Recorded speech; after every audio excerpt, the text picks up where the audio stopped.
अनामिका कितीतरी दिवसांनी आज अशी शांत पडली होती। ती आणि तिच्या मनातलं वादळ शांत झालं होतं। अमर एकसारखा तिच्याकडे पाहत होता आणि त्याच वेळी वर्णस्तेस घरी तू जेव्हा जीव तुटका तुटका होतो, जगण्याचे बिरती धागे संसार फाटका होतो, हे गाणं वाजत होतं। नकळतच त्याला सारं आठवत गेलं। खरंच अनामिका घरात नसते तेव्हा आपला संसार फाटका होतो। तिच्या वाचून घर मूल इतकंच काय मी सुद्धा अधुरा आहे। लाडाकोडात वाढलेली अनामिका अमरची बायको म्हणून त्याच्या आयुष्यात आली। कुठेतरी दोघांनी एकमेकांना पाहिलं आणि पाहता क्षणी एकमेकांच्या प्रेमात पडलेले हे दोघं। अनामिका अमरच्या घरच्यांना फारशी आवडली नव्हती, पण अमरच्या हट्टा पुढे त्यांचे काही चालले नाही। त्यांनी अनामिकाला सून म्हणून स्वीकारले, पण फक्त ते दाखवण्यापुरते। त्यांना मनापासून अनामिका कधीच आवडली नव्हती। तिच्या बाबतीत त्यांच्या मनात प्रचंड पूर्वग्रह होते आणि त्यामुळेच अमरच्या घरचे अनामिकाकडे कधीच निर्मळ अंतःकरणाने पाहू शकले नाहीत। तिच्यातला चांगुलपणा त्यांना कधीच दिसला नाही। ती मात्र नेहमी सगळ्यांचे मन राखण्याचा प्रयत्न करायची। जेवढी उठाठेव करता येईल तेवढी करायची। या सगळ्यात तिने स्वतःचे स्वत्व गमावले होते। ती अखंड याला काय वाटेल, त्याला काय वाटेल याचा विचार करत असायची। कधीतरी माझ्या घरचे बदलतील आणि मला मनापासून स्वीकारतील या खोट्या आशेपायी तिने स्वतःकडे कधीच लक्ष दिले नाही। स्वतःकडे ती नेहमीच दुर्लक्ष करायची। अमरचं तिच्यावर मनापासून प्रेम होतं। सगळ्यांची मन राखता राखता तिचं मन मात्र कोमेजून गेलं होतं। आपल्या वाचून घरात कुणाचाच पान हालत नाही याच भ्रमात ती असायची। उठल्यापासून ते झोपेपर्यंत तिचा हात अखंड चालू असायचा। हाताखाली मावशी असल्या तरीही त्या घरातल्या सारखं थोडं काम करतात असं तिचं म्हणणं असायचं। नव्याला काय हवं नको ते बघणं, मुलांचा अभ्यास, त्यांची दुखणी, सासू सासऱ्यांची आजारपण यात तिचा दिवस कधी सरायचा हे तिलाच कळायचं नाही। मधून अधून घरी येणाऱ्या पाहुण्यांचा पाहुणचार ती मनापासून करायची। कितीही थकलेली असली तरी तिच्या घरून कधीही कुणी निर्मुखी गेलं नाही। तसं करणं तिला आवडतही नव्हतं आणि पटतही नव्हतं। पण आजकाल तिचं कशातच लक्ष लागत नव्हतं। तिला सतत अस्वस्थ वाटायचं, ती सतत थकलेली दिसायची। अमरला ते जाणवत होतं, पण त्याच्या व्यापातून त्याला तिच्याकडे लक्ष द्यायला वेळच मिळत नव्हता। कामाचा ताण, मुलांची शिक्षण, आईवडिलाचं आजारपण, डोक्यावर असलेलं कर्ज या सगळ्या गोष्टीतून तो मनाने अनामिकापासून दूर चालला होता। त्यांच्यात कधीतरीच संवाद व्हायचा, त्यातही सासू सासरे आणि मुलं आणि भविष्याची चिंता एवढंच असायचं। त्याच्या ताणाविषयी आणि हिच्या आरोग्याविषयी बोलायला त्यांना वेळच कुठे होता। कित्येक दिवस हे असंच चालू होतं। अनामिकाने आता 35 ओलांडली होती। तिच्या चेहऱ्यावर एक प्रकारचा थकवा जाणवायचा। हसती खेळती अनामिका आजकाल सतत कोमेजलेली असायची।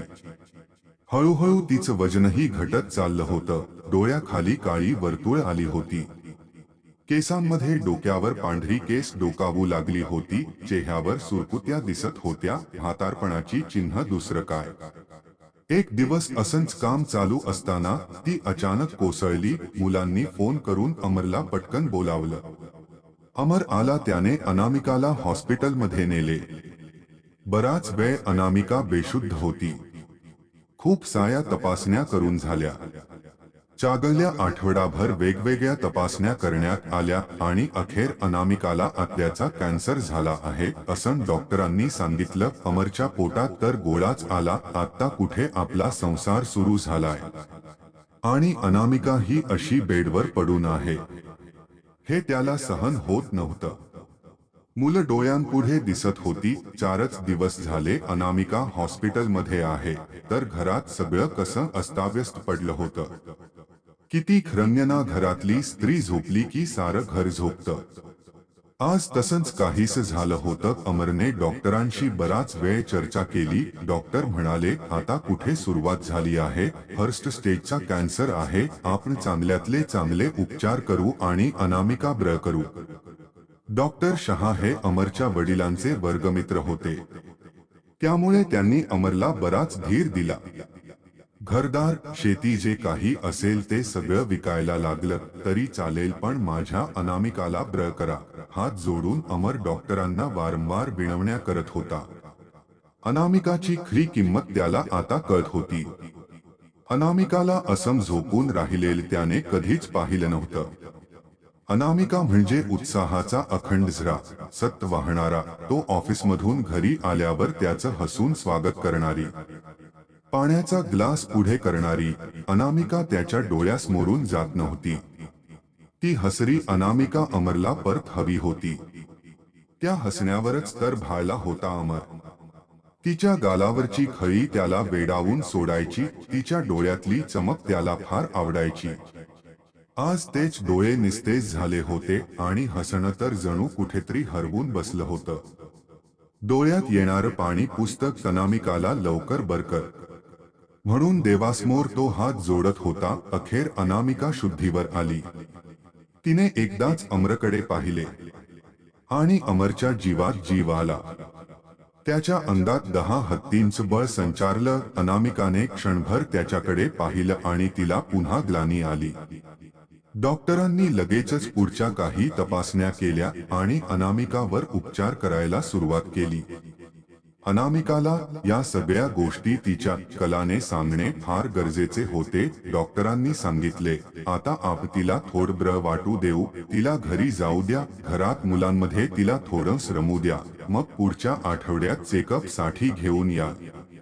तेव्हा तिला आपण सगळ्या गोष्टींची कल्पना देऊ. तिला या अवस्थेत गोळ्या औषधांपेक्षा मानसिक आधाराची गरज जास्त आहे. अमर, तू तिचा आधार आहेस. इतके दिवस ती खंबीरपणे तुझ्या पाठीशी उभी राहिली. आता तुझी वेळ आहे तिच्या सोबत उभा राहण्याची. अमर ठीक आहे म्हणाला आणि अनामिकाला घरी घेऊन आला. अनामिका तास 2 तास कुठे बाहेर गेली तर घरातला पसारा अगदी उंबरठ्यापर्यंत आलेला तिला दिसायचा. पण आज कसं अगदी साफ सुधर घर पाहून तिला कसंसच झालं. आपण नक्की आपल्याच घरात आलोत ना असा प्रश्न तिला क्षणभर पडला. तिचंच घर होतं ते. 4च दिवसात तिची किंमत घरातल्या सगळ्यांना कळली होती. अनामिकाच राहिली नाही तर घराचा जीवच राहणार नाही असं झालं होतं. मुलांची दप्तर, कपडे, खेळणी सगळं कसं अगदी जागच्या जागी होतं. सासूबाईंची बामची वाटली आज सोप्यावर दिसत नव्हती. सास्यांचा चष्मा त्यांच्या खोलीतच होता. किचनमध्ये डोकावलं तर सगळी भांडी कशी शहाण्या बाळासारखी स्वतःच्या जागेवर दिसली. किचन ओटा चकचकीत दिसला. नव्याबरोबर ती हळूहळू बेडरूम मध्ये गेली. तिथेही सगळं कसं टापटीप होतं. बेडवर ओला टॉवेल नव्हता की धुवायचे कपडे अस्ताव्यस्त पडलेले नव्हते. एवढेच काय, बाथरूमही अगदी स्वच्छ होतं. 4 दिवसांच्या आजारपणाने झालेला हा घराचा कायापालट तिच्या सहजासहजी पचनी पडणारा नव्हता. 4 दिवस दवाखान्यात राहिल्यामुळे आणि आजारपणामुळे आलेला अशक्तपणाही इतक्यात जाणार नव्हताच. तिला अचानक चक्कर आल्यासारखं झालं आणि ती बेडवर टेकली. नव्याने तिला आराम कर, तुझ्यासाठी काहीतरी खायला आणतो असं म्हणून तिला बेडवर झोपवलं. आज कितीतरी दिवसांनी अमर तिची मनापासून काळजी घेत होता. तिला भरून आलं. ती तशीच डोळे मिटून शांत पडून राहिली. तिला अचानक डोळा लागला. अमर अनामिकाजवळ बसला होता. याच घरात प्रवेश करून आलेली ती नवधू. काळेभोर लांब सडक केस, चमकदार डोळे, तरतरीत नाक, गोरा नसला तरी आकर्षून घेणारा तिचा सावळा रंग. तिचं नव्या नवरीचं रूप अमरला जास्तच भुरळ घालत होतं. त्याला ते सगळे दिवस आठवले. सगळ्यांचं सगळं करायची ती, कुणाकडून कसलीही अपेक्षा ठेवता, आणि आपण मात्र तिला गृहीत धरत आलो. करेल ती, सांगेल ती, जाईल ती, येईल ती, प्रत्येक ठिकाणी तिला गृहीत धरलं. तिच्या मनाचा थोडासा विचार करायला हवा होता. अमरच्या हुंदक्याने अनामिकाला जाग आली. अमरने तोंड लपवत पटकन डोळे पुसले, पण अनामिकाच तिच्यापासून ते थोडीच लपणार होतं. ती हळूच उठून बसली आणि अमरला तिने विचारलं, काय झालं, खरं सांगा, तुम्ही का रडत होता? आता मात्र त्याच्या अश्रूंचा बांध फुटला. त्याने अनामिकाला घट्ट मिठीत घेतलं आणि सगळं काही सांगितलं. संसाराच्या भात्यात तालून सुलाखून निघालेली अनामिका लोखंडाएवढीच ताकदीची होती. ती तशीच पाय रोवून भक्कम उभी राहिली आणि तिने अमरला धीर दिला. एवढ्यात मरण मला नाही नेऊ शकत. माझी गुडघ्याएवढी मुलं, वयस्कर सासू सासरे आणि हा असा हळवा नवरा, याला सोडून मी इतक्यात तरी जाणार नाही. आणि त्यालाही मला नेऊ देणार नाही. अमरला तिच्या या धाडसाचं खूप कौतुक वाटलं. एवढे दिवस कोणी काही बोललं तर मुळूमुळू रडणारी अनामिका आज मात्र रडणाऱ्या अमरला धीर देत होती. अमर तिला घट्ट मिठीत घेत म्हणाला, मीही तुला काही होऊ देणार नाही. अगदी जग इकडचे तिकडे झाले तरी मी तुला यातून बाहेर काढणार. अनामिका, चुकलं माझं, इतके दिवस मी तुला गृहीत धरलं, तुला वेळ दिला नाही. पण काय करू, माझ्याही मागे खूप ताण होता. जाऊ दे, जे झालं ते झालं. यापुढे मी कायम तुझ्या सोबत असेल. मला तुझ्या प्रेमाची खूप गरज आहे. माझी साथ अशी अर्ध्यावर सोडून जाऊ नकोस. आज कितीतरी दिवसांनी अमर आणि अनामिका एकमेकांच्या कुशीत विसावले होते. बराच वेळ ते दोघे तसेच पडून राहिले. थोडासा आराम करून अनामिका उठली, फ्रेश झाली. 4 दिवस लोळून लोळून तिला कसंसच झालं होतं. तिला वाटलं जरा वेणी फणी करावी, तेवढंच फ्रेश वाटेल. तिने केसांमध्ये कंगवा घातला. त्याबरोबर तिला तिच्या आजाराची जाणीव करून दे. एक मोठी बोट तिच्या हातात आली. 2 मिनिट तिला खूप गलबलून आलं. किती जपायची ती त्या केसांना मोठ्या हौसेने. वयाच्या 5व्या वर्षापासूनच वाढवलेले मोठे केस तिची ओळख होते. आजी तर लाडाने तिला सुकेशनी म्हणायची. तिला ते सारं आठवलं, पण तिने तेही पॉझिटिव्हली घेतलं आणि विचार केला, चला या निमित्ताने का होईना माझी बॉबकची हौस पूर्ण होईल. संध्याकाळच्या चहाची वेळ झाली होती. तिने सगळ्यांसाठी मस्त आल्याचा चहा केला. तब्बल 1 आठवड्यानंतर तिच्या हातचा चहा पिऊन घरातल्या सगळ्यांनाच तरतरी आली. चहा घेता घेताच तिने अमरला सांगितले, मला पार्लरमध्ये जायचे. अमर म्हणाला, अगं आता तुझी तब्येत ठीक नाही. यावर ती म्हणाली, थोडा वेळ तर तुम्ही चला माझ्यासोबत, लगेच जाऊन येऊ मला तेवढेच बरं वाटेल. तोही तिला नाही म्हणू शकला नाही. अनामिका मुद्दामच अमरला बाईकवर जाऊ म्हणाली. कितीतरी दिवसांनी ते दोघेच असे बाहेर पडले होते. अनामिकाची तब्येत ठीक नसतानाही अमरने नाईलाजाने बाईक काढली. अनामिका मात्र खुश होत. ती त्याच्या पाठीमागे बसली आणि हळूच त्याला बिलगली. जवळच्या पार्लरमध्ये जाता तिने थोड लांबच पार्लर निवडलं. जाता जाता दोघांनाही लग्नाआधीचे ते गुलाबी दिवस आठवत होते. असेच फिरायचो नाही लग्नाआधी. अमर नकळत बोलून गेला, अमर तुम्हाला प्रीती झिंटा आवडते ना? तिची हेअरस्टाईल ही तुम्हाला खूप आवडते हो ना? मलाही केस कापायचे आहे. थोडे कमी करूया का प्रीती झिंटा सारखे? अमरही लगेच हो म्हणाला.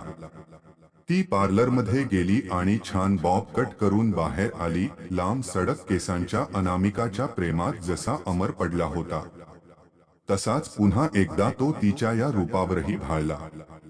तो पुन्हा एकदा तिच्या प्रेमात पडला. तिला घेऊन तो मस्त कॉफी प्यायला गेला. दोघांनी कॉफी घेतली. आज कितीतरी वर्षांनी ते दोघे फक्त दोघेच होते. काहीही न बोलता दोघांनाही एकमेकांच्या मनातलं सारं काही कळत होतं. अमर, जगातल्या सगळ्या गोष्टी मी करू शकते, फक्त तुम्हाला सोडून जाणं मला जमणार नाही. मी कायम तुमच्यासोबत असेल. अजून खूप छळायचं बाकी आहे बरं का तुम्हाला? तेवढ्यात तुमची सुटका नाही. अनामिका बोलत होती. हो का राणी सरकार? असं म्हणत अमर आज कितीतरी दिवसांनी दिलखुलास हसला. तेवढ्यात दोघांच्याही कानावर कॉफी शॉपमध्ये चालू असलेली जीवनात ही घडी अशीच राहू दे, प्रीतीच्या फुलावरी वसंत नाचू दे हे गाणं आलं. दोघेही एकमेकांच्या डोळ्यात हरवले. कॅन्सरने अनामिकाच्या संसाराची विस्कटलेली घडी बसवली खरी, पुन्हा एकदा विस्कटण्यासाठी.